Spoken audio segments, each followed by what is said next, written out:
Good morning વિદ્યાર્થી મિત્રો, તમારા બધાનું અમારી આ યુટ્યુબ ચેનલમાં હાર્દિક સ્વાગત છે. ધોરણ 12 કમ્પ્યુટર ચેપ્ટર નંબર 6 એટલે કે ઓબ્જેક્ટ ઓરિએન્ટેડ કોન્સેપ્ટ એટલે કે ઓબ્જેક્ટ આધારિત ખ્યાલો. તો વિદ્યાર્થી મિત્રો, આ થોડુંક ચેપ્ટર આપણા સિલેબસમાં થિયરી છે, પણ એવું સમજી લો કે આ સિલેબસ આપણા પ્રેક્ટિકલનું છે. હવે ઓબ્જેક્ટ ઓરિએન્ટેડ કોન્સેપ્ટનું પ્રેક્ટિકલ છે ને આપણે ચેપ્ટર નંબર 8માં કરવાનું છે, પણ અત્યારે ચેપ્ટર નંબર 6 છે એની અંદર એ ચેપ્ટર નંબર 6ની થિયરી માત્ર ને માત્ર આ જે થિયરી છે એ જ આવે છે. બરાબર છે, બીજું કંઈ વધારે આવતું નથી. બરાબર, થિયરી સિવાય બીજું કંઈ વધારે આવતું નથી. તો આપણી થિયરી છે એ સમજવાની છે, ઓબ્જેક્ટ ઓરિએન્ટેડનો ખ્યાલો. બરાબર, તો સૌથી પહેલાં આ થોડો કોન્સેપ્ટ વિચિત્ર લાગે છે. હા, આપણને એવું લાગે કે આ ઓબ્જેક્ટ એટલે શું, તો આપણે આજે જ જોવાનું છે કે ઓબ્જેક્ટ ઓરિએન્ટેડ કોન્સેપ્ટ એટલે શું. તો આગળ જોઈએ વિદ્યાર્થી મિત્રો, પણ એ સૌથી પહેલાં એક વસ્તુ આપણા મગજમાં ઉતારવાની જરૂર છે કે પ્રોગ્રામિંગ એટલે શું. વિદ્યાર્થી મિત્રો, હવે આ એક વસ્તુ સમજો કે પ્રોગ્રામિંગ એટલે શું. હવે આપણે ઇંગ્લિશમાં એવું કહી શકીએ કે a sequence of instruction that can be executed by a computer. હવે સિક્વન્સ એટલે શું, તો કે એક જે ક્રમિક હોય ને, ક્રમમાં જે વસ્તુ થતી હોય ને એને સિક્વન્સ કહી શકાય. આપણે કે ને કે જે એક પછી એક ક્રમિક, એમ ક્રમિક ઇન્સ્ટ્રક્શન્સ એટલે કે એક પછી એક સૂચનાઓ જે યુઝર દ્વારા કમ્પ્યુટરને આપવામાં આવે છે તેને પ્રોગ્રામિંગ કહી શકાય. A sequence of instruction that can be executed by a computer. એટલે અહીંયા આગળ એવું કીધું છે કે ક્રમિક સૂચનાઓનો જે એક્ઝિક્યુશન થાય છે એટલે કે એનું અમલવારી થાય છે એ કમ્પ્યુટર દ્વારા થાય છે, એને આપણે પ્રોગ્રામિંગ કહી શકીએ. શુદ્ધ અને સરળ ગુજરાતીમાં મેં એવું કીધું છે કે કમ્પ્યુટર વડે થતી સૂચનાઓની ક્રમ પ્રમાણેની અમલવારી. એનું જ સીધું ગુજરાતી અહીંયા આપણને આપેલું છે કે કમ્પ્યુટર વડે થતી સૂચનાઓની ક્રમ પ્રમાણે. જો વિદ્યાર્થી મિત્રોને સમજો, ક્રમ પ્રમાણેની એટલે કે સ્ટેપ બાય સ્ટેપ. હવે આપણને પ્રશ્ન એવો થવો જોઈએ કે આ સૂચનાઓ કોણ આપે છે. અમે સૂચનાઓ આપણને આખું ગામ દેતું હોય અને આપણે ક્યારેક કોકને સૂચનાઓ દેતા હોય. શિક્ષક વિદ્યાર્થીને સૂચના દેતા હોય, મા બાપ વિદ્યાર્થીને સૂચના દેતા હોય, આજુબાજુવાળા વિદ્યાર્થીને સૂચના દેતા હોય. ઇન શોર્ટ, આમ તો વિદ્યાર્થીને બધા સૂચના જ દેતા હોય, પછી છેલ્લે વિદ્યાર્થી સૂચના દઈ દેતા હોય. પણ અહીંયા આગળ કેવું છે કે કમ્પ્યુટરને સૂચના આપવામાં આવે છે. કોના દ્વારા સૂચના આપવામાં આવે છે, તો કે યુઝર એટલે કે વપરાશકર્તા છે એ આ સૂચના આપે છે. જો આપણે યસ, હું ને તમે વપરાશકર્તા છીએ અને વપરાશકર્તા છે એ સૂચના આપે છે. કેને આપે છે, તો કે કમ્પ્યુટરને સૂચના આપે છે. હવે ખાસ સમજો કે સૂચનાઓના સમૂહવાળી કમ્પ્યુટરની એક ફાઇલને પ્રોગ્રામ કહે છે. આપણો ટોપિક હતો શું, પ્રોગ્રામિંગ એટલે શું, તો આપણે એ જોયું કે ભાઈ એક સિક્વન્સ છે અને એનો અમલ થતો હોય છે કમ્પ્યુટર દ્વારા, અને આ જે સૂચનાઓ છે એ કોણ આપે છે, તો કે યુઝર કમ્પ્યુટરને આપે છે. પછી આપણને એવું કહેવામાં આવ્યું છે કે સૂચનાઓના સમૂહવાળી કમ્પ્યુટરની એક ફાઇલને પ્રોગ્રામ કહે છે. હવે કોમ્પ્યુટરની કોઈ એક ફાઇલ છે, એની અંદર આવી કંઈક અલગ અલગ સૂચનાઓ લખેલી છે. આપણા માટે નથી, કમ્પ્યુટર માટે છે. લખી કોણે, હા તો આપણે. તો કમ્પ્યુટરમાં એક એવી ફાઇલ છે કે જેની અંદર અલગ અલગ એવી સૂચનાઓ છે. હા, બસ એ ફાઇલને શું કહે છે, પ્રોગ્રામ કહે છે. હા, આપણે જે વાડીએ પ્રોગ્રામ શબ્દ એવો પ્રચલિત થઈ ગયો છે આપણે કાઠિયાવાડમાં. બરાબર, પ્રોગ્રામ છે એટલે એટલું પૂછે કે ભજીયાનો છે, ગાંઠિયાનો છે કે ઓળા રોટલાનો છે. પણ અહીંયા આગળ એવું નથી, થોડોક અલગ છે. સૂચનાઓના સમૂહવાળી જે ફાઇલ એ કમ્પ્યુટરમાં હોય એને પ્રોગ્રામ કહે છે, અને એ પ્રોગ્રામમાં લખવાની ક્રિયાને પ્રોગ્રામિંગ કહે છે. આ એક સિમ્પલ અને સરળ આપણને આપી દીધું કે પ્રોગ્રામમાં લખવાની જે ક્રિયા છે વિદ્યાર્થી મિત્રો, એ લખવાની ક્રિયાને પ્રોગ્રામિંગ કહે છે. એટલે પ્રોગ્રામમાં જે લખીએ એને પ્રોગ્રામિંગ કહે છે. હવે તમે કહેશો કે સાહેબ આપણે તો વાત કરતા હતા ઓબ્જેક્ટની, બરાબર ને, ઓબ્જેક્ટ ઓરિએન્ટેડ કોન્સેપ્ટની, અને આપણે વચ્ચે આવી ગયું પ્રોગ્રામિંગ. હવે શું કામ એમ, કારણ કે આ ઓબ્જેક્ટ ઓરિએન્ટેડ કોન્સેપ્ટ છે ને એ કંઈક પ્રોગ્રામિંગ ઉપર જ ડિપેન્ડેડ છે વિદ્યાર્થી મિત્રો. તો આપણે એનું ખાસ ધ્યાન રાખવું પડશે વિદ્યાર્થી મિત્રો. હવે સૌથી પહેલાં આપણી આ ફિગર જોઈએ કે ટાઈપ્સ ઓફ પ્રોગ્રામિંગ. યસ, આપણને આ મસ્ત ફિગર આપી છે કે ટાઈપ્સ ઓફ પ્રોગ્રામિંગ, બરાબર. જેમ અહીંયા આપણને એવું કીધું કે ભાઈ પ્રોગ્રામ કોને કહેવાય, તો કે એક ફાઇલ કે જેની અંદર સૂચનાઓ લખી છે એને પ્રોગ્રામ કહેવાય. એની અંદર લખવામાં આવતી જે ફાઇલ છે એની અંદર લખવાની જે ક્રિયા કરવામાં આવે છે એને, વિદ્યાર્થી મિત્રો, એને જ કહે છે પ્રોગ્રામિંગ. એટલે કે ફાઇલમાં લખવામાં આવતી ક્રિયાને પ્રોગ્રામિંગ કહે છે. પણ જુઓ, દરેક ફાઇલમાં લખવામાં આવતી ક્રિયાને પ્રોગ્રામિંગ ન કહેવાય. પ્રોગ્રામની જે ફાઇલ હોય એમાં લખવામાં આવતી ક્રિયાને પ્રોગ્રામિંગ કહે છે. એક તમે હમણાં જ એક નવો શબ્દ સાંભળ્યો હશે, કોડિંગ. ઓલી જાહેરાતો આવે છે કે નાના છોકરાઓને કોડિંગ શીખવાડવામાં આવે ને આમ છે ને તેમ છે ને, એવું તમે જોયું હશે. તો યસ, એ કોડિંગની ફાઇલ, યસ, એ પ્રોગ્રામિંગની ફાઇલ આપણે એવું કહી શકીએ છીએ, બરાબર. તો આગળ જોઈએ હવે. તો આવા જે પ્રોગ્રામિંગ છે ને વિદ્યાર્થી મિત્રો, એ પ્રોગ્રામિંગના કેટલા ભાગ છે, તો કે 2 ભાગ છે. Types of programming. પ્રોગ્રામિંગના કેટલા ભાગ છે, તો કે 2. ક્યાં? તો કે એક પ્રોસિજર ઓરિએન્ટેડ પ્રોગ્રામિંગ અને બીજું ઓબ્જેક્ટ ઓરિએન્ટેડ પ્રોગ્રામિંગ. જો અહીંયા 2 મસ્ત રીતે આપણને આપ્યા છે, POP અને OOP. આ ફૂલ ફોર્મ પૂછાઈ જાય તો આપણને એક્ઝામમાં આવડવું જોઈએ કે ફૂલ ફોર્મ શું થાય POP નું, તો કે પ્રોસિજર ઓરિએન્ટેડ પ્રોગ્રામિંગ અને ઓબ્જેક્ટ ઓરિએન્ટેડ પ્રોગ્રામિંગ. એક સિમ્પલ વસ્તુ આપણને સમજાવી દીધી છે અહીંયા, POP અને OOP. આગળ જોઈએ વિદ્યાર્થી મિત્રો.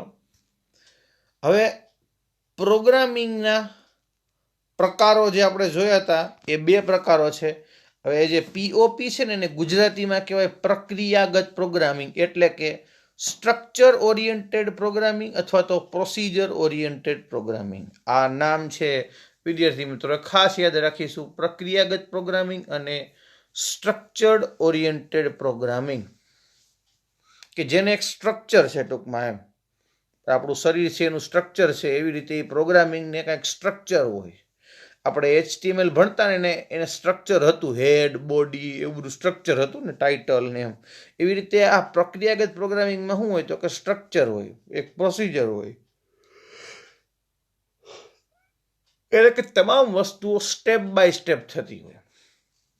બીજું છે ઓબ્જેક્ટ આધારિત પ્રોગ્રામિંગ. વિદ્યાર્થી મિત્રો, હવે તમારા મગજમાં ઉજાલા જેવી લાઇટ થઈ હશે કે સાહેબે શું કામ પ્રોગ્રામિંગનો ટોપિક લીધો.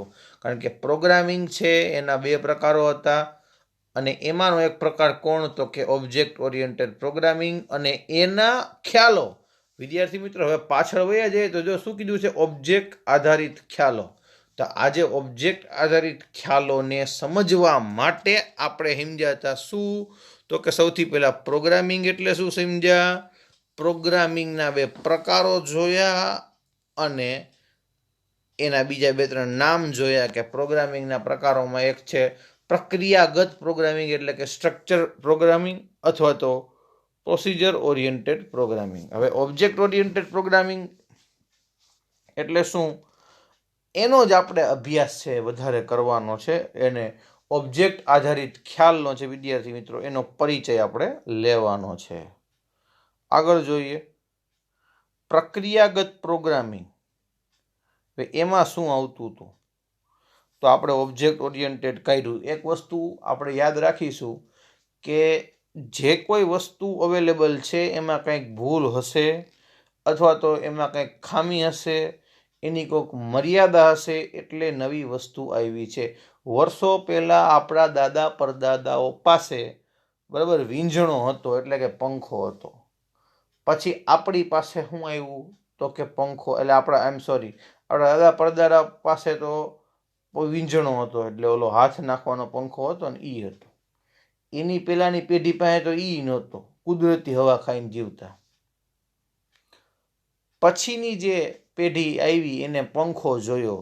હવેની જે પેઢી આવી છે એને AC જોયું ને એર કુલરે જોયું, અને બીજું કંઈ નવું આવશે, બરાબર, સેન્ટ્રલ AC ને આ બધી વસ્તુ તો કે એ પણ જોશે, બરાબર. તો હવે જે કંઈક મર્યાદાઓ હતી એ મર્યાદાઓને એ લોકો છે એ દૂર કરતા જાય છે અને આગળ વધતા જાય છે.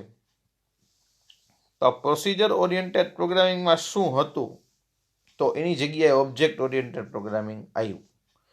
હવે પ્રોસિજર એટલે કે પ્રક્રિયાગત પ્રોગ્રામિંગની અંદર જે તેમાં જે કેન્દ્ર બિંદુ હોય ને, સેન્ટર પોઈન્ટ, કેન્દ્ર બિંદુ, એ ડેટા ઉપરની કાર્યપ્રણાલી એટલે કે ફંક્શન અને પ્રક્રિયાઓને લખવામાં કેન્દ્રિત રહે છે. હવે પહેલો મુદ્દો એ આવ્યો કે પ્રક્રિયાગત પ્રોગ્રામિંગ હોય એમાં એનું જે કેન્દ્ર બિંદુ હોય છે ને, એ કાર્યપ્રણાલી એટલે કે ફંક્શન્સ અને પ્રક્રિયા એટલે કે પ્રોસિજર એ લખવામાં રહે છે. એટલે એ ફંક્શન્સ અને પ્રોસિજર ઉપર જ ધ્યાન આપે છે. કોણ? પ્રક્રિયાગત પ્રોગ્રામિંગ.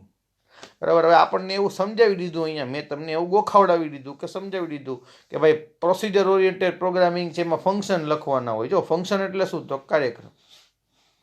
પ્રોસિજર એટલે શું, તો કે એના જેવું જ થયું ને પ્રોસિજર. આપણે ઘણીવાર કહીએ ને કે ભાઈ આ ફલાણું કાર્ડ કઢાવવા માટેની શું પ્રોસિજર છે, કાર્યક્રમ શું છે, વહીવટ શું છે, કઈ રીતે થાય, આ બધું પૂછીએ આપણે. બધી રીતે જો હવે ગવર્મેન્ટમાં તમે કોઈ કાર્ડ કઢાવવા ગયા હોય તો એને સ્ટેપ બાય સ્ટેપ જ હોય ને. હા, એમાં ક્યારે આલા ચાલુ માનો કે કોઈ સ્ટેપ છે એ વિખાતા નથી, એને એ સ્ટેપ છે એ રીએ છે. હવે એ વસ્તુને સમજવા માટે એટલે કે પ્રક્રિયાગત પ્રોગ્રામિંગ એટલે કે પ્રોસિજર ઓરિએન્ટેડ પ્રોગ્રામિંગ છે જે છે વિદ્યાર્થી મિત્રો, એને સમજવા માટે એક સરસ મજાનું ઉદાહરણ મેં અહીંયા લીધું છે. એટલે આપણી ટેક્સ્ટબુકમાં જ આપેલું છે, પણ થોડું મેં એને મારી રીતે ફેરવ્યું છે. આપણે જોઈએ કે માની લ્યો કે એટલે કે ધારો કે આપણી પાસે લાઇબ્રેરી મેનેજમેન્ટ સોફ્ટવેર હોય. હવે લાઇબ્રેરી મેનેજમેન્ટ સોફ્ટવેર છે ને એ બહુ લોકપ્રિય સોફ્ટવેર છે. એટલે દરેક જે સ્કૂલ હોય, કોલેજીસ હોય, એમાં લાઇબ્રેરી હોય. હાલે છોકરા વાંચતા હોય કે ન વાંચતા હોય પછીની વસ્તુ છે, પણ લાઇબ્રેરી તો હોય એમ. તો લાઇબ્રેરીની અંદર લાઇબ્રેરિયન ભાઈ હોય. લાઇબ્રેરિયન એટલે શું, તો કે ગ્રંથપાલ, ટૂંકમાં જે ગ્રંથનું ધ્યાન રાખે, કોઈ ઉપાડી નથી જતું ને, એનું બધું જે મેનેજમેન્ટ છે ગ્રંથપાલ, એ ગ્રંથપાલ એનું મેનેજમેન્ટ કરે લાઇબ્રેરીનું. બરાબર. હવે એ જે લાઇબ્રેરીના વાળા જે સાહેબ હોય એને ઘણા બધા પુસ્તકો હોય, તો એ બધી વસ્તુ યાદ રાખવી, કોણ કેટલું લઈ ગયું, કોણ ક્યારે બૂચ મારી ગયું, એટલે પુસ્તકોનું બૂચ લાગી જાય ક્યારેક. હા, બરાબર. કોણ છે એ મોડા દેવા આવે છે, તો આવી બધી વસ્તુ જો એ મેન્યુઅલી રાખે તો એ વ્યક્તિ થાકી જાય. એટલે જો પુસ્તકો છે એ વધારે હોય તો, એટલે મોટી કોલેજ હોય, મોટી સ્કૂલ હોય, તો એમાં લાઇબ્રેરિયન પર્સન એટલે કે લાઇબ્રેરિયન પાસે એનો એક સોફ્ટવેર હોય મેનેજમેન્ટનો. આપણે કેમ દવાની દુકાને જઈએ છીએ ત્યારે એનો પર્સનલ એક સોફ્ટવેર હોય છે. બરાબર. એમાંથી દવાનું નામ જોવે તમારે પેલા પાસે, તમે ઘણી વાર જાઓ ને દવાની દુકાને તો એવું થતું હોય કે તમારી પાસે એ લોકો દવા લે કે લાવો તો દવા શું છે એમ કે ફટફટ દવા લે ને પછી એના કોમ્પ્યુટરમાં એનું નામ નાખે, પછી તરત કે ઉભા રહ્યો હું છે તમને દવા કાઢી દઉં, મળી જશે તરત. શું કામ, તો કે એના સ્ટોકમાં એ સોફ્ટવેરમાં ડેટા એન્ટ્રી બોલતી હોય. બરાબર છે. એ નામ નાખે અને ન નીકળે તો કહી દે કે આઈ એમ સોરી, આ કે નથી મળતી, કાંઈ એમ કે ભાઈ મગાવવાની બાકી છે, એ વોટ એવર જે બાનું કાઢવાનું હોય, જે સત્ય કહેવાનું હોય એ કહી દેશે. બરાબર. તો હવે એવા અલગ અલગ પ્રકારના મેનેજમેન્ટ સોફ્ટવેર અવેલેબલ છે. એમાં જો એક સોફ્ટવેર છે લાઇબ્રેરી મેનેજમેન્ટ સોફ્ટવેર. તો આપણું એક્ઝામ્પલ એ હતું કે આ પ્રોસિજર ઓરિએન્ટેડ પ્રોગ્રામિંગ આપણે શીખતા હતા, એમાં આપણને એવું કીધું કે ધારો કે લાઇબ્રેરી મેનેજમેન્ટ સોફ્ટવેરમાં હોય. હવે આ લાઇબ્રેરી મેનેજમેન્ટ સોફ્ટવેર છે ને એ માત્ર ને માત્ર પ્રોસિજર ઓરિએન્ટેડ પ્રોગ્રામિંગથી આપણે બનાવવો હોય તો, અથવા તો બનાવવા માંગતા હોઈએ તો શું એમાં થાય, તો કે આ તમામ બાબત પ્રક્રિયા અને અનુસંધાને જ વિતારીશું. હવે વસ્તુ સમજી લો કે જેટલી હવે આપણને એવું કીધું ને કે પ્રક્રિયાગત પ્રોગ્રામિંગની અંદર છે ને બધું પ્રોસિજરથી થાય અને ફંક્શન્સથી થાય. બરાબર છે. બધી જ વસ્તુ પ્લાનિંગથી માંડીને બધી વસ્તુ એ કાર્યપ્રણાલી એટલે કે ફંક્શન અને જે છે પ્રોસિજર લખવામાં કેન્દ્રિત કરે છે. તો હવે આપણે બનાવવો છે કેવો સોફ્ટવેર, તો કે લાઇબ્રેરી મેનેજમેન્ટ સોફ્ટવેર બનાવવો છે. તો આપણે છે એ બધું પ્રક્રિયાને જ પકડીશું. કામ, તો કે પ્રોસેસને એટલે કે આપણી જે કાર્યપ્રણાલિકા અને પ્રક્રિયાઓ છે એને આપણે પકડીશું. પ્રોસેસને, ફંક્શનને, પ્રોસિજરને, બરાબર, એને જ પકડીશું આપણે.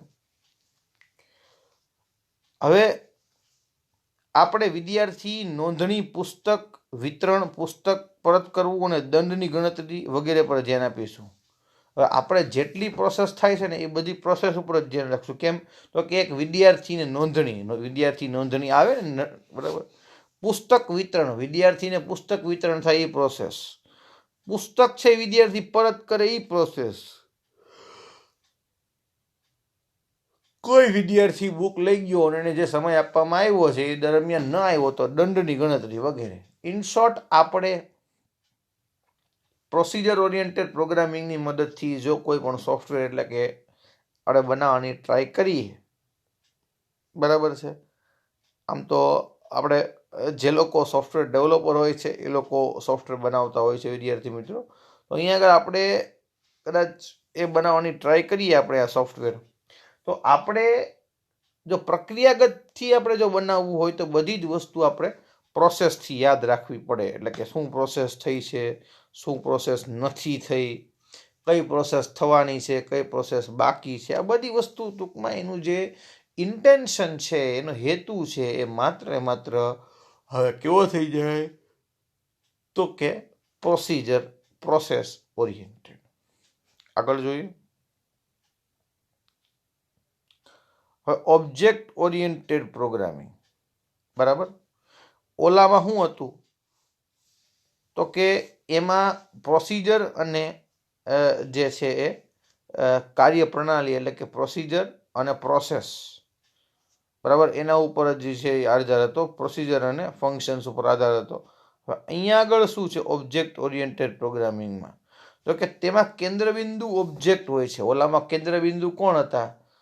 જે ફંક્શન્સ લખવાના હતા, ફંક્શન્સ અને જે છે આપણે એવું કહી શકીએ કે એના જે પ્રોસિજર છે, પ્રોસિજર અને ફંક્શન લખવાના હોય એની આપણે વિચારતા હતા. એનું એક એક્ઝામ્પલ આપણે ક્રિએટ કર્યું હતું, લીધું હતું મગજમાં કે જો આપણે આ સોફ્ટવેર બનાવવાનું થાય અને આપણે POP પ્રોસિજર ઓરિએન્ટેડથી બનાવીએ તો શું થાય, બરાબર, અને OOPથી બનાવીએ તો શું થાય. હવે આપણને મનમાં એવો પ્રશ્ન થતો હોય કે OOPથી બનાવીએ તો શું અને POPથી બનાવીએ તો શું, બરાબર. આપણને આવો પ્રશ્ન થાય એ વ્યાજબી વસ્તુ છે કે સાહેબ આમ કેમ થયું.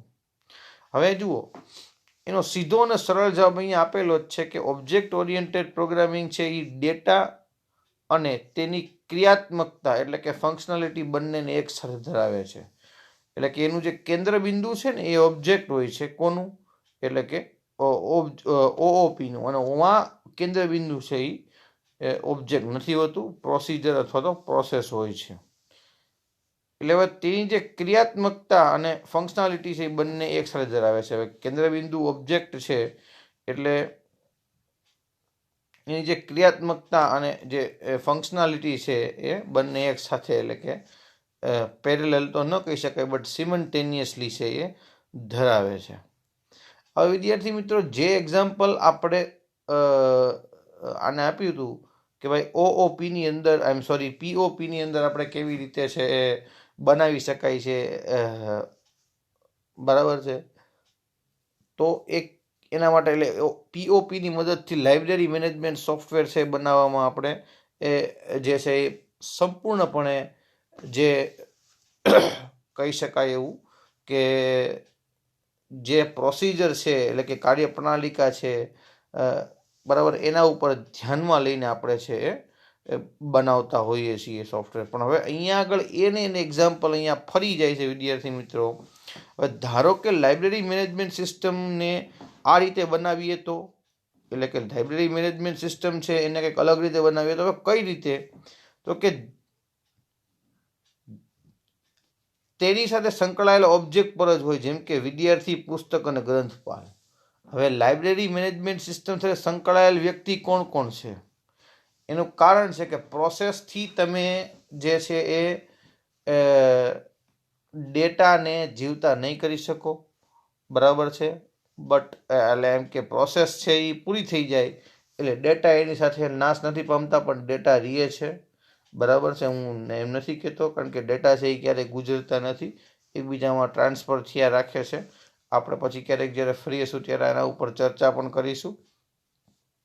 તો આજે એ જ વસ્તુ આપણને OOPમાં આપવામાં આવેલી છે કે આપણે જે છે એ આવી રીતનું કોઈ એક સોફ્ટવેર બનાવવાનું છે, લાઇબ્રેરી મેનેજમેન્ટ સિસ્ટમ, બરાબર, કે તેની સાથે જેટલા ઓબ્જેક્ટ હોય સંકળાયેલા એ તમામે તમામ ઓબ્જેક્ટની આપણે ગણતરી કરશું. કારણ કે ઓબ્જેક્ટ ઓરિએન્ટેડ પ્રોગ્રામિંગની અંદર બધી જ વસ્તુ છે એ ગણિતથી થાય છે, બરાબર. એટલે કે બધી જ વસ્તુ છે એ ગણિતનીમાં એમાં છે એ કરવું પડે છે. તો અહીંયા આગળ આપણને શું કીધું છે, તો કે જે વસ્તુ સંકળાયેલી છે કોની સાથે, તો કે આપણા સોફ્ટવેરની સાથે, એટલે કે આપણા સોફ્ટવેરની સાથે ટ્રેન છે એ સંકળાયેલી કહી શકાય.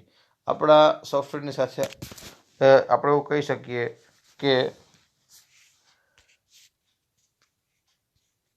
જે વસ્તુ જોડાયેલી છે, એટલે કે જેમ કે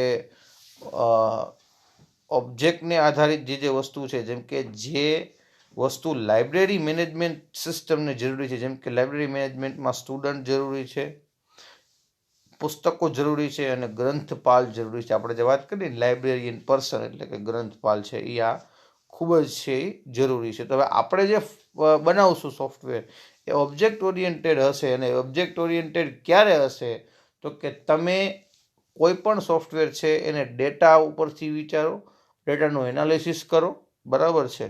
તો એનાથી છે એ કોઈને ગેરફાયદો થતો નથી. વિદ્યાર્થી મિત્રો, સ્ટોક માર્કેટ તમે નામ સાંભળ્યું હશે, એ બધી જ વસ્તુ આપણે કહી શકીએ કે ડેટા એનાલિસિસ ઉપર છે.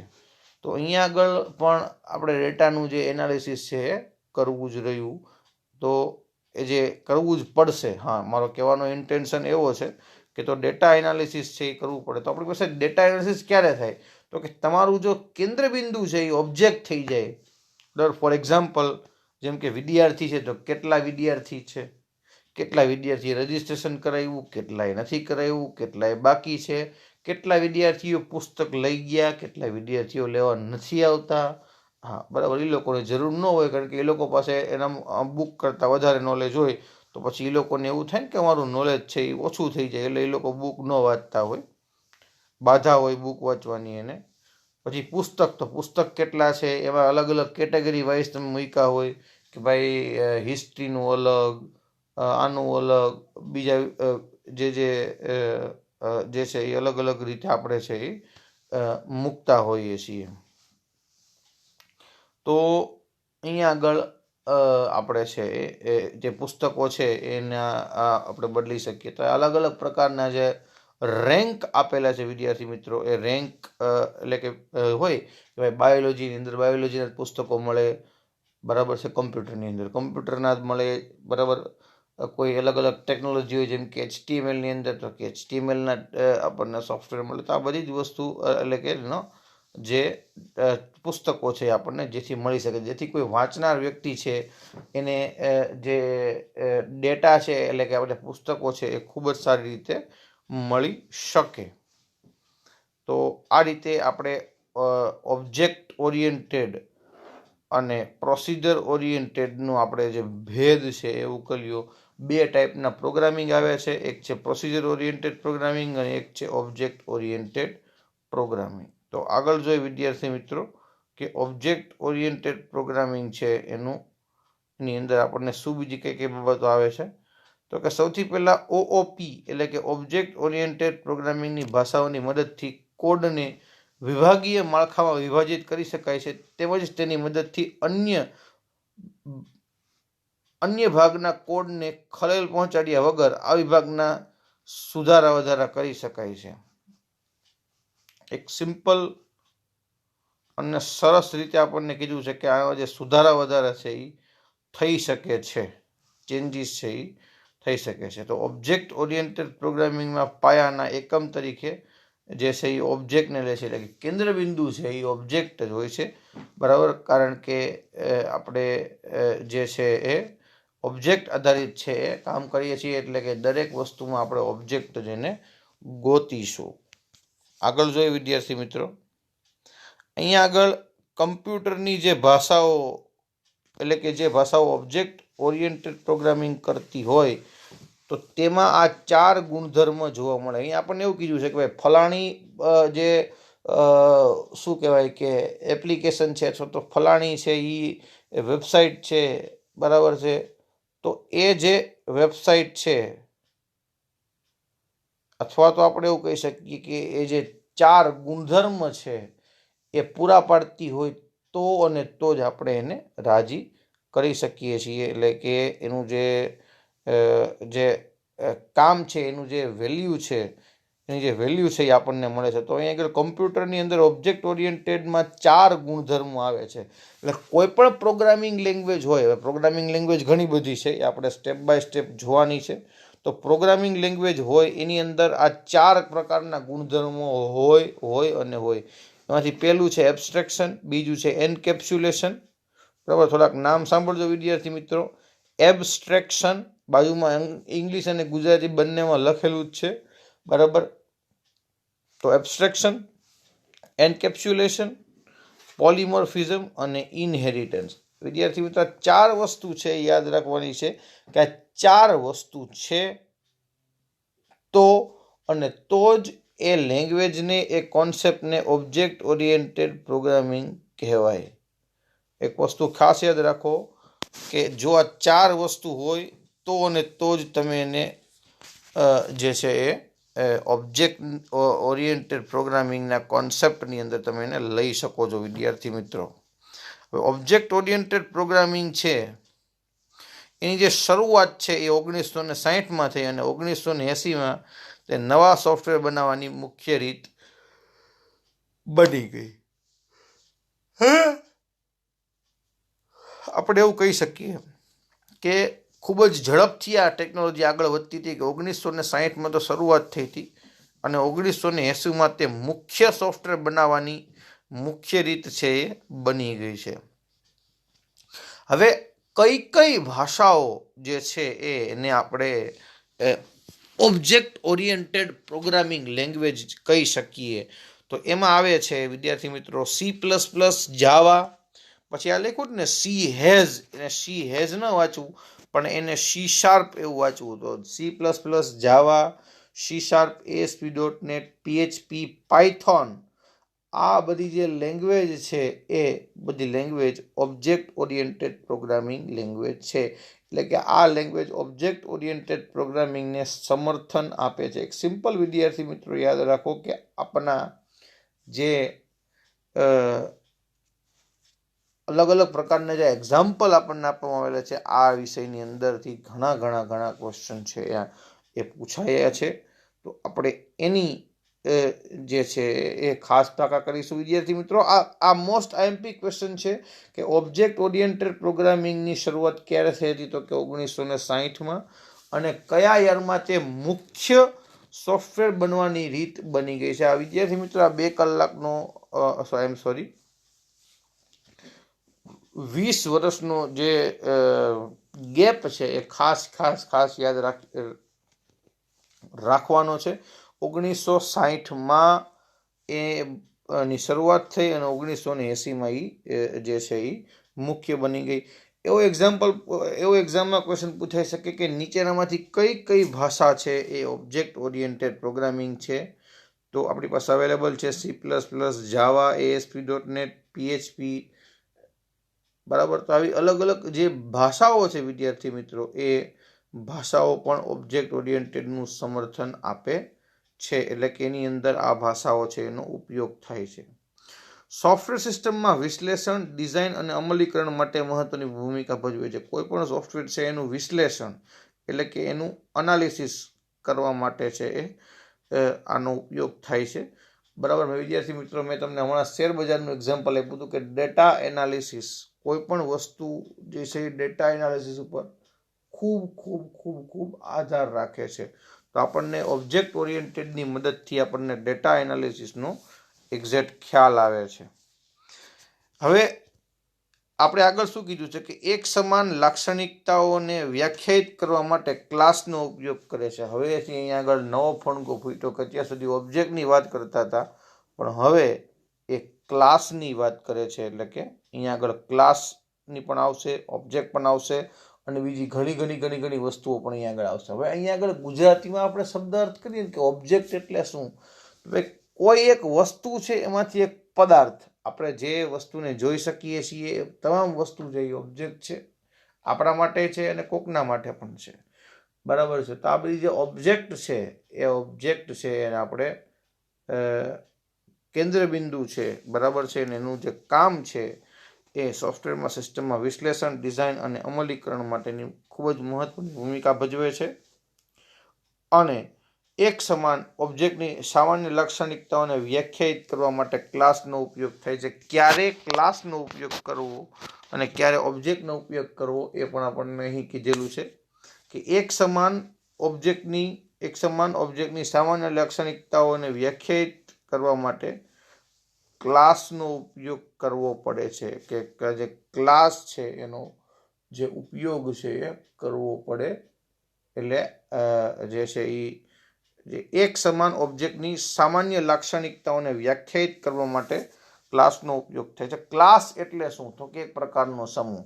ધારી લ્યો કે હું તમારા ક્લાસમાં આવું અને હું તમને બધાને સવાલ પૂછું, એનો જે સવાલનો જવાબ છે એ બધા એક સરખો જ આપશે. હું એવું પૂછું કે તમે કયા ધોરણમાં ભણો છો, તો જેટલા બધા બેઠા હશે બધા જ વિદ્યાર્થીઓ મને આપશે આન્સર કે સર ધોરણ 12. બરાબર? તો તમારા બધાની જે ઉંમર છે એ પણ સરખી હોય છે. તો એના માટે આ ડેફિનેશન લાગુ પડે છે કે એક સમાન ઓબ્જેક્ટની સામાન્ય લાક્ષણિકતાઓને વ્યાખ્યાયિત કરવા માટે ક્લાસનો ઉપયોગ જરૂરી છે. એટલે કે આપણી જે આપણે જે કામ કરવા જઈ રહ્યા છીએ, બરાબર, ઓબ્જેક્ટ, એનાથી ઉપરનું એક સ્ટેપ છે ક્લાસ. ક્લાસ એટલે શું? તો કે સમૂહ. એ સમૂહને નિર્દેશિત કરે છે. બરાબર, આપણે વસ્તુ ખાસ સમજવી જોઈએ કે એ સમૂહને જે છે એ નિર્દેશિત કરે છે. કોણ? તો કે ક્લાસ. ક્લાસ એટલે શું? તો કે એક સમૂહ. ક્લાસ હોય એમાં શું હોય? તો કે એક કરતા વધારે છોકરા હોય. તો અહીંયા આગળ ક્લાસ છે એ સમૂહને પ્રદર્શિત કરે છે અને એનું જે છે એ આપણે એની વ્યાખ્યા છે એ પદમાં આપણે કહેશું કે એક સમાન ઓબ્જેક્ટની સામાન્ય લાક્ષણિકતાઓ છે એને વ્યાખ્યાયિત કરવા માટે ક્લાસનો ઉપયોગ કરવો પડે છે. વિદ્યાર્થી મિત્રો, હવે આના પછી આપણે ઓબ્જેક્ટ એટલે શું એ જોવાના છીએ. તો અત્યાર સુધીમાં જે વિદ્યાર્થીઓને કંઈ ન સમજાણું હોય કોમેન્ટ બોક્સમાં પોતાની કમેન્ટ લખી શકે છે, પોતાનો ક્વેશ્ચન લખી શકે છે અને જે છે એ આગળ છે એ રીડિંગ પણ કરી શકે છે, જેથી કરીને આપણને આઈડિયા આવે અને આગળ કેવી રીતે ચલાવવું અને એની આપણને વધારે ખ્યાલ આવે. તો વિદ્યાર્થી મિત્રો, આજના લેક્ચરમાં આપણે આટલું જ રાખીશું. ત્યારબાદ નેક્સ્ટ લેક્ચરમાં ઓબ્જેક્ટ વિશે થોડી ઘણી ઇન્ફોર્મેશન છે એ જોઈશું. તો ત્યાં સુધી બધા વિદ્યાર્થી મિત્રોને good bye, take care and stay bless.